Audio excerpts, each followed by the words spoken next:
meaning we have no Jesus. Come on, man. We don't have Jesus in our life. Come on. And the reasons that we can't be burnable, now you may say, why do I want to burn out when you just said it's going to be consumed? No. Let's look at what happens when we have Jesus.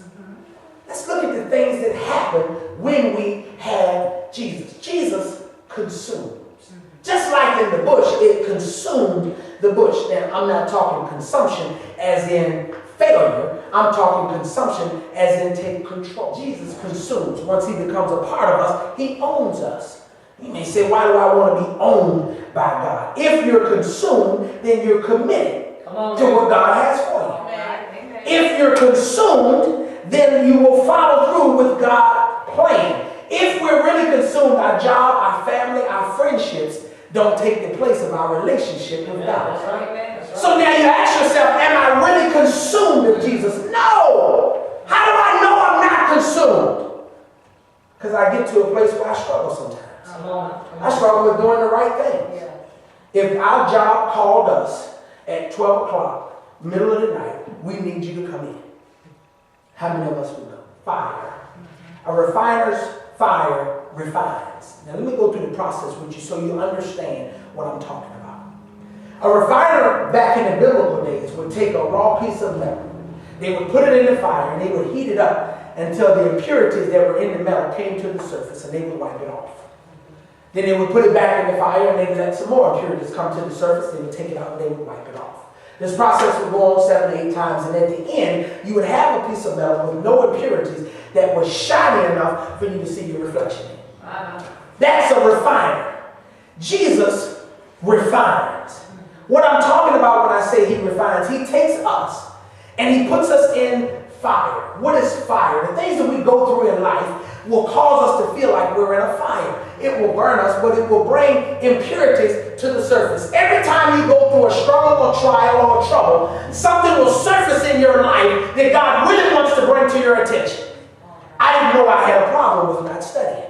So whatever he puts us through causes us to go straight to the Bible and begin to read and find certain things. That was an issue in my life. It came to the surface. Now he can wipe it off and put us in another fire.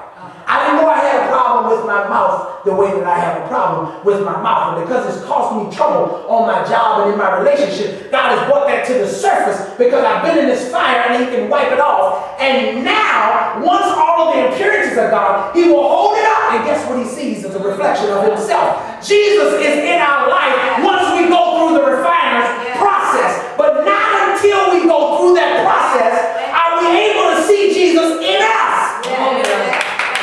Jesus refines through a process. Just the same way that it happens. If we're not refined, we won't have a reflection of Jesus. But what will we have? We'll have a reflection of the world. You look around and we look just like everybody else. We do the things that everybody else does if we're not in a refined process. It's a reflection of ourselves when we look up. Every time Jesus is a part of our lives, what will happen, everything on the outside of us is darkness. But when darkness looks in, it sees the light. Jesus is a light for us. It's a reflection that folks are supposed to see. They're not supposed to look at us on our jobs, in our homes, and around our family members, and we look and act just like they do. It's not supposed to be that. Once Jesus is a part of my life, they should say something is different about you. Why doesn't God just use who he wants to use? Why doesn't he just make it happen without using us? Why did he have to use Moses? It was not a logical choice. With all of his imperfections, he still chose Moses. If you go through the Bible and you begin to look at all of the people that God used to orchestrate his plan, all of them, not one, but all of them have issues. All of them.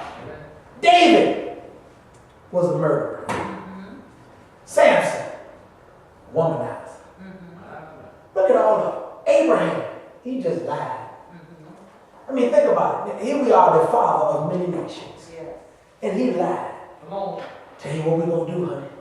We don't want them to know that you're my wife because they're going to kill me. So let's just tell them you my sister. He was a liar.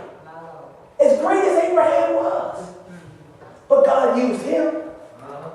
God used Rahab, a prostitute, woman of the night, sold herself. But he used her to protect those that he sent in. And she lied too. But God was orchestrating that, and he used her. So what does that say about each one of us? How effective can God use us with all of our imperfections? Let's start to list them, Martin. I don't do like I'm supposed to. I don't read. I don't pray. I don't fast. I don't witness. I don't study. I don't treat people right. I don't do everything that I know to do is right. I'm ashamed of the church. I'm ashamed of you, God, because I don't tell everybody about you and what you did for me. I just keep it to myself what you did for me. I'm not going to share it with nobody else because they're going to start looking at me funny and they're going to call me one of them religious folks. Well, I want us to understand today that God does not invite us.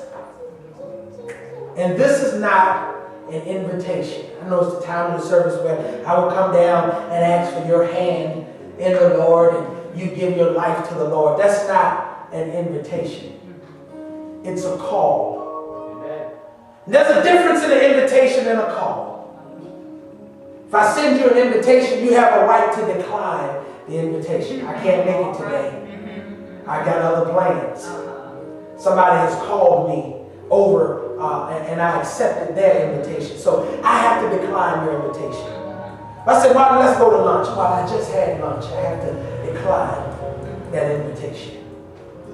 But a call is something that you have to answer. When God calls you, you can't say I'm busy because it doesn't go away. The invitation will go to somebody else. We'll send it out to 100 people, and if you don't respond, we'll send it out again until we fill the spots. That's an invitation. But a call doesn't go away. God has called you. Just like he called Moses. With all of his imperfections, he called him. And Moses said, here am I. Just like Isaiah said, here am I. Send me. I'll go. What are you going to tell the Lord when he calls you? He's calling right now.